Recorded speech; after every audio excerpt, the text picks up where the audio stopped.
สวัสดีครับยินดีต้อนรับเข้าสู่ GoLink Effect ในวิดีโอนี้ผมจะมาอธิบายวิธีการเลือกบัญชี Exness ให้เหมาะสมกับสไตล์การเทรดของเราไม่ว่าจะเป็นเทรดเดอร์หน้าเก่าหรือว่าหน้าใหม่เนี่ยอาจจะมีปัญหาในการเลือกบัญชีเทรดว่าเราควรที่จะเลือกแบบไหนดีก่อนที่จะเริ่มนะครับถ้าเกิดว่าใครยังไม่ได้กดติดตาม GoLink Effect ก็กดไว้นะครับเพื่อที่จะไม่พลาดวิดีโอใหม่ๆของเรามาดูประเภทบัญชีกันนะครับ ก็กดที่การซื้อขายแล้วไปที่บัญชีมาตรฐานตัวของบัญชีมาตรฐานก็จะมีทั้งหมด2แบบนั่นก็คือตัวของบัญชี Standard แล้วก็ Standard Sen ซึ่งส่วนมากแล้วเนี่ยมือใหม่ก็จะเข้าสู่ตัวของบัญชีมาตรฐานตรงนี้นะครับนั่นก็คือถ้าเกิดว่าเราเงินทุนไม่มากเท่าไหร่เราก็ต้องใช้บัญชีมาตรฐานอยู่แล้วเพราะว่าบัญชีสำหรับมืออาชีพเนี่ยส่วนมากแล้วจะใช้เงินขั้นต่ำ 1,000 เหรียญขึ้นไป แล้วเราจะเลือกบัญชีแบบไหนดี เรามาเจาะตัวแรกก็คือตัวของบัญชี Standard Sen นะครับบัญชี Standard Sen ส่วนมากถ้าเกิดว่าให้ผมแนะนำนักเรียนหรือว่าบุคคลทั่วไปผมก็จะแนะนำว่าถ้าเกิดว่าคุณมีเงินทุนน้อยกว่า300เหรียญคุณควรที่จะใช้บัญชี Standard Sen เป็นบัญชีเริ่มต้นของคุณเพราะอะไรเราถึงต้องใช้บัญชี Standard Sen เพราะว่าบัญชีประเภทนี้ใช้หน่วยเงินเป็นเซนนะครับซึ่ง1เหรียญเนี่ยก็จะเท่ากับ100เซน การที่เราใช้หน่วยเงินเป็นเซนก็จะทำให้เงินทุนของเราเพิ่มมากขึ้นสมมุติว่าคุณมี10เหรียญคุณก็จะมี 1,000 เซนซึ่งตรงนี้จะมีประโยชน์สำหรับคนที่คำนวณ Lot Size เป็นแล้วก็ใช้ตัวของ Money Management ถ้าเกิดว่าใครยังไม่รู้จักตัวของ Money Management ก็สามารถที่จะดูวิดีโอในช่องของผมได้เลยนะครับซึ่งเป็นส่วนสำคัญมากๆในการที่จะเอาตัวรอดในระยะยาวในการเทรด Forex หรือว่าเทรดสกุลเงินหรือว่าเทรดอย่างอื่นก็ต้องใช้ตัวของ Money Management เป็นหลักเช่นเดียวกันการคำนวณ Lot Size อย่างมาตรฐานทั่วไปเขาจะให้ความเสี่ยง 2% ต่อเทรดซึ่งถ้าเกิดว่าคุณมีเงินทุนที่น้อยเกินไปคุณจะไม่สามารถคำนวณ Lot Size ให้มีความเสี่ยง 2% ต่อเทรดได้เพราะฉะนั้นเนี่ยคุณก็เลยต้องใช้บัญชี Standard Sen เพื่อที่จะเพิ่มตัวของหน่วยเงินให้มากขึ้นและคำนวณได้ 2% ต่อเทรดทุกครั้งที่เทรดอันนี้ก็คือเป็นพื้นฐานเลยถ้าเกิดว่าบัญชีถ้าเกิดว่าเงินคุณน้อยกว่า300ผมก็แนะนำว่าให้ใช้ตัวของ Standard Sen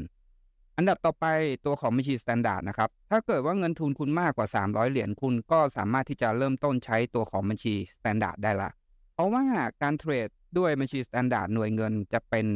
ดอลลาร์เพราะฉะนั้นถ้าคุณน้อยกว่า300เหรียญคุณจะไม่สามารถคำนวณ Lot Size ให้มันเสีย 2% ต่อเทรดได้แต่ถ้าเกิดว่ามากกว่า300เหรียญขึ้นไปเนี่ยคุณยังสามารถเข้าเทรดที่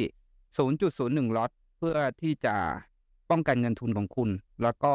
ทำให้ความเสี่ยงอยู่ประมาณแค่ 2% ต่อเทรดซึ่งถ้าเกิดว่าเป็นการเล่น Scalping หรือว่าเล่นระยะสั้นเนี่ยมันพอแน่นอนอยู่แล้วส่วนระยะยาวก็อาจจะเสียเกิน 2% ต่อเทรดไปหน่อยแต่ก็ยังไม่เยอะเท่าไหร่นะครับอันนี้ก็คือบัญชีประเภท Standard เหมาะสำหรับใครก็เหมาะสำหรับมือใหม่ซึ่งยังไม่อยากที่จะเสียเงินเยอะหรือว่าลงทุนเยอะในตลาด Forex หรือว่าตลาดอื่นๆเพราะฉะนั้นเนี่ยก็เลือกได้ตามนี้เลยนะครับน้อยกว่า300เหรียญเลือกบัญชี Standard Sen ถ้ามากกว่า300เหรียญคุณก็สามารถที่จะขยับขึ้นไปเล่นตัวของบัญชี Standard ได้แล้วต่อไปเรามาดูบัญชีสำหรับมืออาชีพกันบัญชีสำหรับมืออาชีพก็จะมีทั้งหมด3อันนะครับนั่นก็คือ Raw Space Zero แล้วก็ Pro ส่วนมากแล้วผมแนะนำให้ใช้ตัวของ Raw Space กับ Pro 2อันเท่านั้นส่วนของ Zero เนี่ยมันจะมีเงื่อนไขที่ไม่มีสเปซสำหรับ30 Instrument หรือว่า30ผลิตภัณฑ์นะครับซึ่งตรงนี้บางทีอาจจะไม่ครอบคลุมการเทรดของเราเพราะฉะนั้นเนี่ยเราใช้ตัวของ Raw Space จะดีกว่าซึ่งค่าคอมมิชชันของ Raw Space อาจจะสูงกว่าแต่ก็มีความยืดหยุ่นมากกว่าเช่นเดียวกันเงินฝากขั้นต่ำทั้ง3บัญชีจะใช้ 1,000 เหรียญแล้วทั้ง2บัญชีตัวของ Raw Space กับ Zero เนี่ยเหมาะกับใครถ้าเกิดว่าเป็นตัวของ Raw Space ส่วนมากแล้วจะเป็นเทรดเดอร์สไตล์ Scalp นะครับนั่นก็คือเทรดเดอร์ที่เทรดสั้นและเน้นกินกำไรแค่ไม่กี่จุดเพราะว่าการเข้าของเราเนี่ยเราจะได้เปรียบเพราะว่าสเปซมันอยู่ที่ 0.0 เพราะฉะนั้นการที่เราจะได้กำไรหรือว่าเก็บกำไรไม่กี่จุดสามารถที่จะเป็นไปได้ค่อนข้างที่จะสูง ส่วนค่าคอมมิชชั่นไม่ต้องกังวลนะครับเพราะว่าส่วนมากแล้วค่าคอมมิชชั่นไม่เยอะขนาดนั้นถ้าเทียบกับกำไรที่เราได้หักลบกันแล้วก็ยังถือว่าคุ้มอยู่สำหรับตัวของบัญชี Wall Space ตรงนี้เงินฝากขั้นต่ำก็ 1,000 เหรียญส่วนอีกแบบหนึ่งก็คือในส่วนของบัญชีโปรตัวของบัญชีโปรก็จะมีสเปรดแต่ไม่มีค่าคอมมิชชั่นตรงนี้เหมาะกับใครเหมาะกับพวกที่จะเป็นสวิงเทรดหรือว่าเทรดยาวนั่นเอง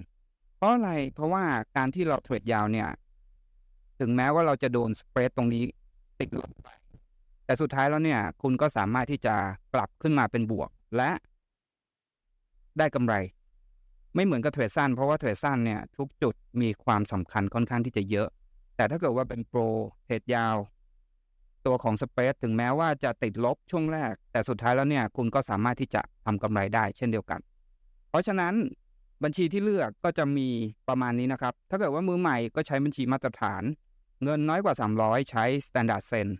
ถ้ามากกว่า300ก็ใช้ Standard ได้เลยส่วนบัญชีสำหรับมืออาชีพถ้าคุณเป็นคนที่เทรดสั้นผมก็แนะนำว่าใช้ Raw Spread แต่ถ้าเกิดว่าคุณเป็นคนเทรดยาวถือออร์เดอร์ที 3-4 วันแบบนี้เป็นต้นก็สามารถที่จะใช้ตัวของ Pro ได้เช่นเดียวกันอันนี้ก็ฝากไว้สำหรับบัญชี Exness ตอนนี้อัปเดตก็จะมีประมาณนี้ที่น่าสนใจส่วน Zero เนี่ยยังไม่น่าสนใจเท่าที่ควรนะครับสำหรับใครที่ดูวิดีโอนี้จบก็อย่าลืมกดติดตามกันด้วยนะครับแล้วพบกันวิดีโอหน้าขอบคุณมากครับ